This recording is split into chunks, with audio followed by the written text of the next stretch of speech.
Hey everybody, this is herculespetix, founder, curator, docent, and gift shop employee of the herculespetix Academy of Comic Book Studies. Today we're going to be looking at baseball comics, published by Kitchen Sink Comics in 1991. This is actually a reprint of a 1949 comic called Baseball Comics. This is basically almost like a facsimile reprint. Obviously there's some differences. In 1949, Will Eisner decided to get into the comic book business. He had a small little company. They put out 2 titles, and this was one of them. Kind of interesting. He basically was like he was trying to create sports manga back in 1949. It didn't take off at all. Didn't sell well at all. I'm kind of surprised because when you think about it, back then it seemed like every little kid in America was into baseball. So it was the country's national pastime. It was an obsession to most people, most Americans. Kind of surprised that not a handful of people were like, yeah, I'd like to read about baseball in comic book form. But apparently that's not the case, and it totally failed. And Will Eisner just went back to making The Spirit. The cover here is by Will Eisner, and pretty nice. And it features the main character of this comic, Rube Rookie, who's very much like a Joe Palooka type, a big, dumb, lovable oaf. He's a very sweet guy, but not too bright. We have a really nice introduction page, very informative, by Dave Schreiner about the whole history of baseball comics. And we start with the opening story, Rube Rookie. And this is written by Will Eisner, and pencils and inks both shared by Will Eisner and Tex Blaisdell. God, that guy worked for like 40 years in comics. He was still drawn when I was a kid, but he was from the golden age. And we can see, though, it pretty much looks like a Will Eisner comic, just like Will Eisner's studio system. No matter who drew for Will Eisner, it kind of always looks like Will Eisner, you know. And so we meet Pop Fly. He's a manager of the Jaguars, this major league team. And he's doing spring training. It's like the first day. So the team's a little rough. And Lana Lash, the new owner of the Jaguars, shows up. And she's like, what kind of mess is this? This looks like, these guys look like shit. He's like, you don't understand. It's pre-season training. You gotta let the manager do his job. I'll whip these guys into shape. She's not really buying it, though. She's just like, I don't know. These guys look like crap. And so he tells her that they're going to have an exhibition game today with some local ice men. I guess these guys who work for an ice company, they have a little pickup team. But they're missing their pitcher that day. So it looks like it's going to be a washout. I guess the pitcher had to deliver ice. So one of the guys in this ice van, he's not on the team. He's this big dumb lug named Rube Rookie. And Lana says, we need someone to play. You're going to be the pitcher. And he's just like, but I'm not on the team. And he's just like, they just throw the ball. That's all you got to do. He's like, okay. And to everyone's surprise, he strikes out the first 3 batters of a professional baseball team. He's just some dummy. He works, for the ice company. So he's obviously a natural hurler. I should mention here, this is a little feature of this comic. Every page has a question, a baseball trivia question, and the answer. It's not good or anything, but I just wanted to point that out. It's actually kind of annoying. It's like when Marvel Comics in the 70s used to have those little mini ads for comics scrolled at the bottom. I hated that. So Pop Fly's amazed. He's like, whoa, I got to be a natural here. But Lana Lash doesn't care. All she can think about is that her team was beaten by this, this Rube. Literally. So she fires Pop Fly.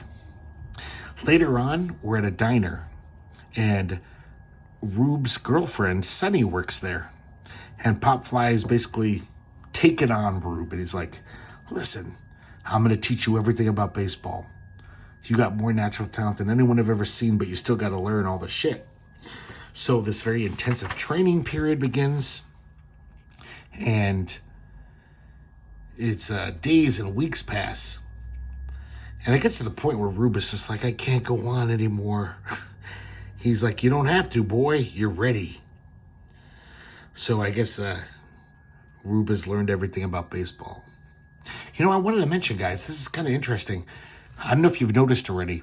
So this is on slick paper. And this wasn't done a lot back then. This is very common now for reprints. You know, with computers, it makes it easy. But back then, actually photographing the original comic, so the original colors would be there. Like, I don't know if you noticed on the first page, it's off register. There's some blue coming out there because that's how the original comic was. For this comic, they just basically took photos of every page. That's obviously very expensive, way more expensive than normal color reproduction. This comic cost $3.95 in 1991. It's pretty pricey. I mean, it is slick color paper, but it's mainly because they literally just photographed every page. So this is pretty close to what the original looks like, except it's on slick paper. Okay, back to the story. So, Pop Fly rides the rails to New York City because he has no money. And he basically shops Rube around to all these teams. And nobody's even letting him in the door. They're just shutting him down. And, you know, Pop Fly is a respected old-time manager. Usually people listen to him when he says someone's good. But these guys are all like strangely just like, nah, Pop, can't use anyone. Not hiring now. And he's confused. It turns out that Lana, what's her name? Lana Lash, basically blackballed Pop and Rube, told all the teams not to hire him. And he finds this out. Pop finds this out. Of course, he's furious. He says, damn, the only way I'm going to be able to get him on a team is to buy one. And apparently there's this team called the Badgers that are total shit. They're just like the worst team ever. And he's at a bar, and this guy happens to own the Badgers. And he says, how much? I want to buy the team. So he does. This guy's just happy to unload the team because they're just so bad. So he's travels down to Mud City to take over. I guess it's like some swampy area in the south. And he calls up Rube and says, come join me. And Sonny comes too. He meets his players, and they're terrible. Like, they're just all shifty. Some of them are criminals. One of them is actually handcuffed to a policeman when he meets him. And the worst, though, is this guy, Cleet Biggers, who's this total Sharpie and always dresses in slick suits. He's, I guess, the star of the team, but it's just he's a total all out for himself. So basically this team has no spirit. They're just complete, it's a mess. And Pop tries to instill it into them, and they don't give a shit. They're yawning while he's talking about being a team. And then they meet Rube, and they're all very disdainful of Rube. They call him a hayseed. But pretty quickly, they see how good he is. And he strikes out Cleet Biggers, who's the star of the team. And Cleet is basically like, oh, I'm getting this guy. I'm going to teach him a lesson. So he throws a ball right at Rube's head. So this is not a good situation. This team is needs some help. This art isn't nearly as good as I think, like Eisner with his regular team. But I just love Eisner's layouts. All these like little panels. It just looks so good to me. An Eisner page,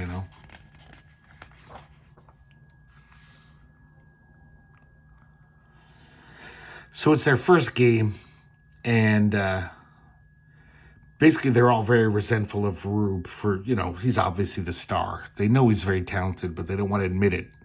So the very first game, they all have a sit down. Every other player just lies down in the field and says, this guy Rube is so hot. Let's see him win the game by himself. So everyone's just like, what? This is crazy. And everyone listening on the radio is just flipping out. And so the game starts. And basically Rube needs to just strike out everyone. Because if anyone gets a hit, it's, what is he going to do? So someone does. He strikes out a bunch of guys, but then he gets a hit. And he fields it himself. Luckily, it's infield. And he runs over to first base and tags the guy out. Oh, I'm sorry, second base. And there's a few more hits. And finally, but for the most part, he's doing a shutout. He's striking them all out, but then this one guy hits this ball way into the left field, I think. And who should be sitting there but, I gotta get his name again. Cleat. He's the one who organized the whole sit down. This almost protest against Rube. And he's thinking to himself, I won't get it, I won't. And then at the last minute he says, oh man, after Rube has basically won this game on his own, I gotta help. And he runs all the way to the back wall and dives over the wall and catches the ball. And so the Badgers win.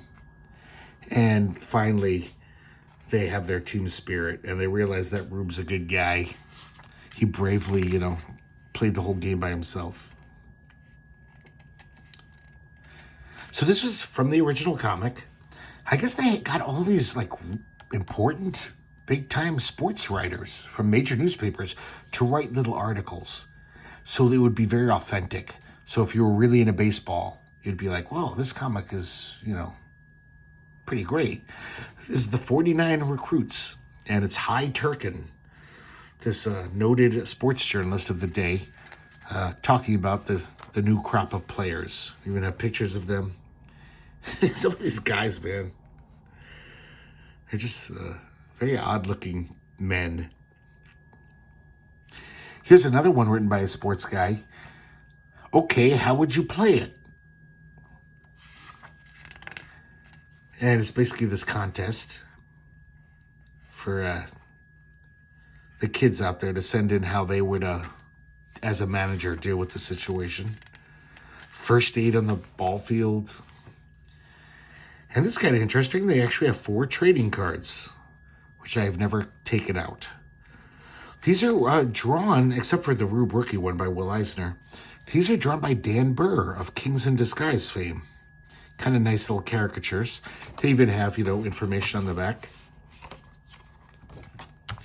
Now we have the second Rube Rookie story. And I guess with Rube Rookie leading them, the Badgers are just cleaning up. Every city they go to, they're victorious. But then finally they have to play the Iron City Boilers. And they're a little worried. They're a tough team, I guess.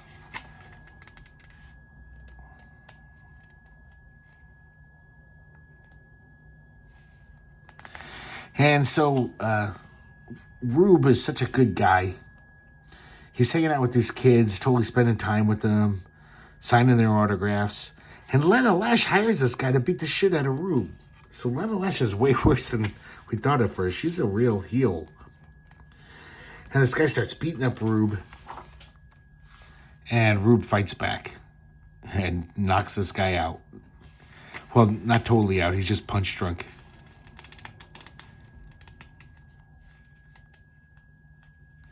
And then I guess the Pop Fly, the manager, he had this crazy idea. He says, guys, I want you to take the other team out to the fanciest restaurant in town, the fanciest steakhouse. I'll give you guys money for it. And basically, we want to make friends with these guys because they won't play as hard. If they're just kind of like, yeah, these guys are all right. We're not going to, bust a nut trying to beat them. And I forgot to mention, guys, this is kind of important to the plot.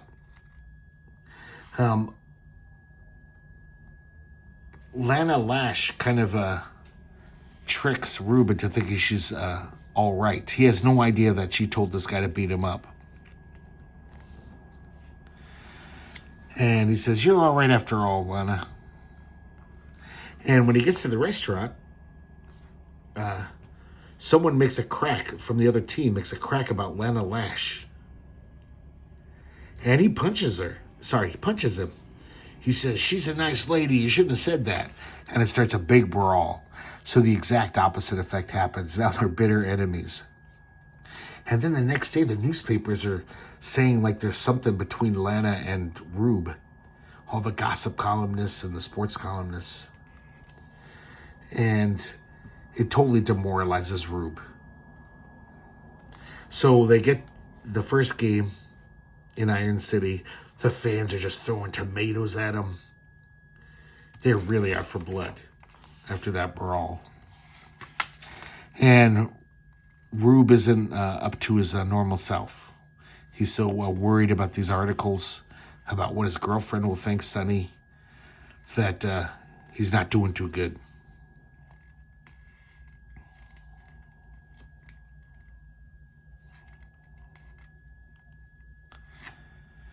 And so now there's the next game. The next day, there's a second game. Sonny's all crying because she's not quite sure that the newspapers are lying. She's afraid that Rube has fallen for Lana Lash. And the second day, Rube is playing with these kids again. He's just a really nice guy. He was like showing the kids how to throw a curveball. And he gets so into it that he forgets that the game has started. So he's really dumb. He's a fucking moron, Rube. It's a major league game, and he's just like, "Oh, I was playing with these kids. I totally forgot." So Lana Lash shows up, once again playing the nice girl, nice woman, and she says, "Oh, I'll drive you to the stadium." And she purposely gets lost and purposely gets stuck in traffic. So he misses the game. Of course, he comes in mortified and totally apologetic. Pop finds him $100.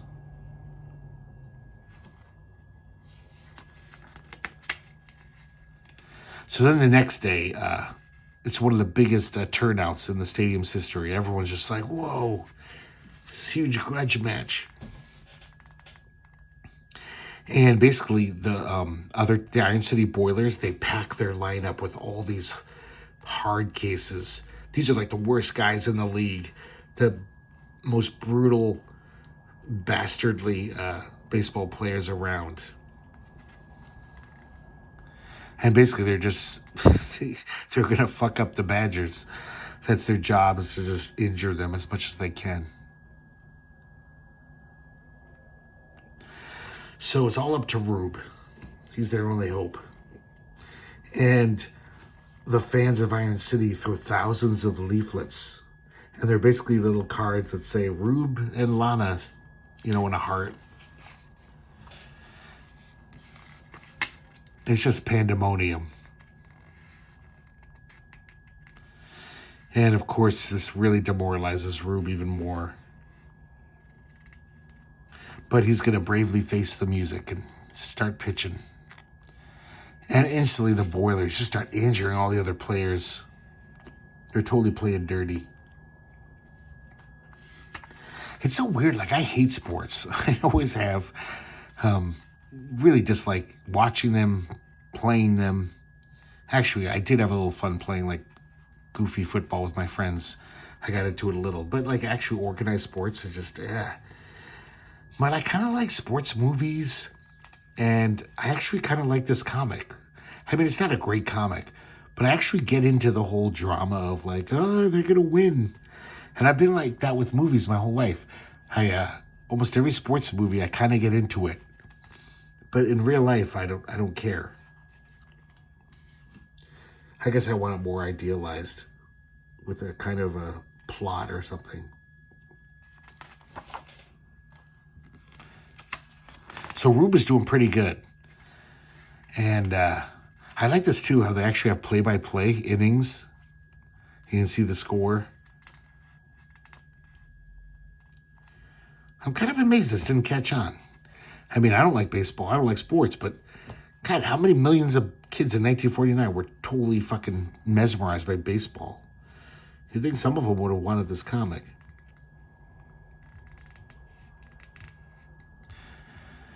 So basically, so many guys are injured. They're going to let Rube bat here. It was this kind of funny thing where the ball was like right on the foul line, so nobody wants to pick it up. They're waiting for it to roll, to fall on either side of the line. So Rube is just running around the bases. And the ball finally is fair, declared fair, but it's too late. Rube has rounded all the bases, and he basically gets a home run on a bunt. And so they win. It's a big happy ending. And they're headed for the World Series. And Rube and Sonny kind of re-cement their relationship. And Sonny says, I love you, Rube. But we'll never see that World Series because this is the only issue of Rube Rookie baseball comics. We have another how-to article. Buddy Hassett tells you how to choose a batting order. And then here we get one more comic strip. It's the True Baseball Sports Reel Shower Talk Department. And this is written by Jules Feiffer and penciled and inked by Jules Feiffer and Jerry Grandenetti. They don't tell us the breakdown of the art, but I have a feeling that's Jerry Grandenetti. I don't think Jules Feiffer, especially then, had the ability to draw that realistically. This is some pretty primitive art. I mean, I think at this time, Jules Feiffer was basically a teenager. So this is a true story, true baseball story. It's this crazy story about how like 3 guys ended up on third base.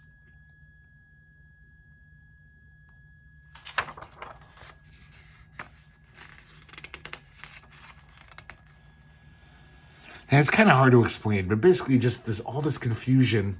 This guy hits a really far ball into left field, and nobody knows what to do. And one of the guys the guy who hit the ball, Babe Herman, he actually passed the guy who was already on base. He's running so hard. And then the coach has got to be like, go back, because that's against the rules. So it just became this huge clusterfuck where literally there's 3 guys on third just saying like, what do we do? And eventually just the other team just starts running after them, tagging to tag them out after all this indecision. It sounds pretty crazy. I kind of want to see if it's on YouTube. It sounds like a big farce. But look at this art here. I don't know if you guys can see that. It's kind of tiny. Just Jules Feiffer. It's just like this some weird art. And they even give us little breakdown statistics of that game. So that's it for baseball comics, everyone. Not the best comic, but I kind of feel it belongs in the Academy for historical reasons. And it's not bad. It's kind of interesting. Very nice production. I mean, this was a slick comic from Kitchen Sink back then. A lot of their stuff was in black and white then. They didn't have a lot of money. It was before Tundra bought them.